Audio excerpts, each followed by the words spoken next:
A carta demorou até para sair, já temos mais de um ano de pandemia, mais antes tarde do que nunca. E ela descreve de uma maneira até generosa, porque não pede o impeachment, não pede a responsabilização, não cobra a instalação de uma CPI da Covid. Ela se limita a descrever os fatos, sem deixar de apontar a negligência, que eu acho até uma palavra amena. Na verdade, houve uma sabotagem do combate à pandemia, tanto dos cuidados sanitários, quanto no processo de aquisição das vacinas. E agora a gente está vendo, vamos falar disso em maiores detalhes, o governo Bolsonaro tentar dar um cavalo de pau na narrativa, no seu próprio posicionamento, fingindo que não desdenhou das vacinas durante tanto tempo. Agora, tem um trecho dessa carta que eu quero tentar aqui ler e comentar em maiores detalhes, porque a carta inteira, de uma maneira geral, vai na linha de tudo que eu venho falando nos últimos meses, nesse ano de pandemia. Agora, esse trecho tem aspectos importantes, inclusive quantificados. Então, começa assim: a disseminação em larga escala do vírus, além de magnificar o número de doentes e mortos, aumenta a probabilidade de surgirem novas variantes com potencial de diminuir a eficácia das vacinas atuais.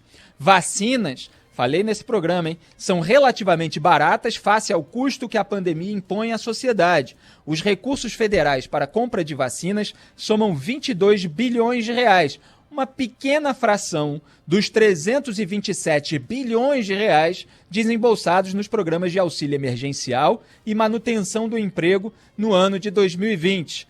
Parêntese meu, vinha falando nesse programa que vacina não é tão caro assim, que era mais barato, inclusive, do que o auxílio emergencial, e aqui está tudo sendo dito com os devidos números. Eles continuam: vacinas têm um benefício privado e social elevado e um custo total comparativamente baixo. Poderíamos estar em melhor situação. O Brasil tem infraestrutura para isso. E aí eles citam lá em 92, quando o Brasil conseguiu vacinar 48 milhões de crianças contra o sarampo em apenas um mês. E na campanha contra a Covid-19, se estivéssemos vacinando, essas comparações são boas com outros países. Atenção, se estivéssemos vacinando tão rápido quanto a Turquia, por exemplo, teríamos alcançado uma proporção da população 2 vezes maior. Quer dizer, 2 vezes a população que já foi vacinada estaria vacinada nesse momento. E se tanto quanto o Chile, quer dizer, se avançássemos tão rápido na vacinação como o Chile está fazendo, 10 vezes maior.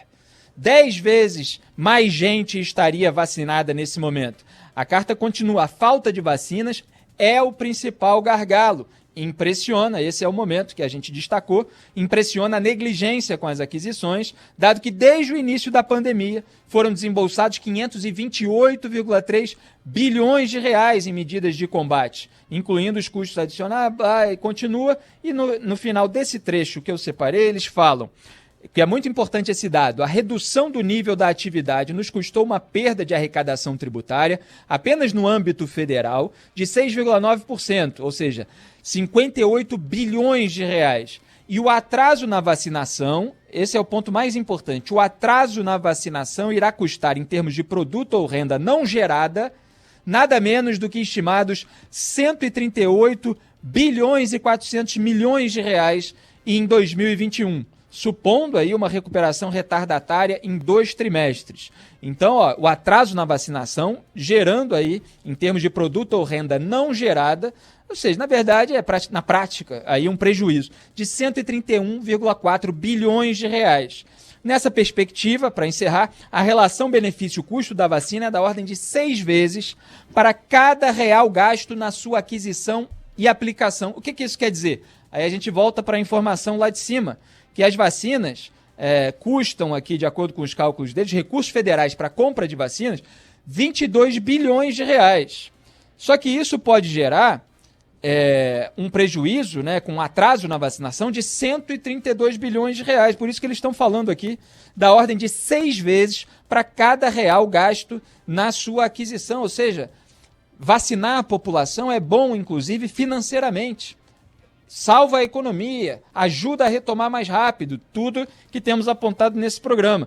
A última frase: a insuficiente oferta de vacinas no país não se deve ao seu elevado custo, nem à falta de recursos orçamentários, mas à falta de prioridade atribuída à vacinação.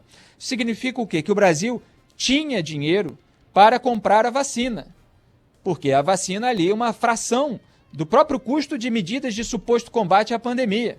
Mas não fez isso por uma outra questão, porque não deu prioridade. E quem é que não deu prioridade? O presidente Jair Bolsonaro, que recusou 3 vezes a Pfizer, que recusou 3 vezes o Instituto Butantan em 2020 e agora quer fazer gente que não está aí ligada nas minúcias do debate político acreditar que não, estava defendendo vacinação desde o começo. Mentira! Mentira da Secretaria de Comunicação do Governo Federal, da SECOM, no Twitter, que colocou lá, é mentira que o governo negligenciou, o governo estava procurando vacinas seguras, com responsabilidade. Mentira! Jair Bolsonaro está cheio de vídeo aí das declarações dele, esnobando a vacina do Instituto Butantan, associando ao governador de São Paulo, João Dória, que ele tem como um rival político, eleitoral, a vacina chinesa do João Dória, a vacina, tudo isso eles falaram, Eduardo Bolsonaro, o pessoal está resgatando os prints dos tweets que agora eles estão apagando. Tem um militante de rede social lotado no Palácio do Planalto falando lá, é preciso restabelecer a verdade. Mas apagou um tweet passado em que desdenhava da vacina do Instituto Butantan. Então eles tentam dar um cavalo de pau mentindo para a população, porque não querem dar o braço a torcer, porque passaram um ano sabotando a vacina. Aí houve o agravamento da pandemia, houve o agravamento do número de contaminados e do número de mortos.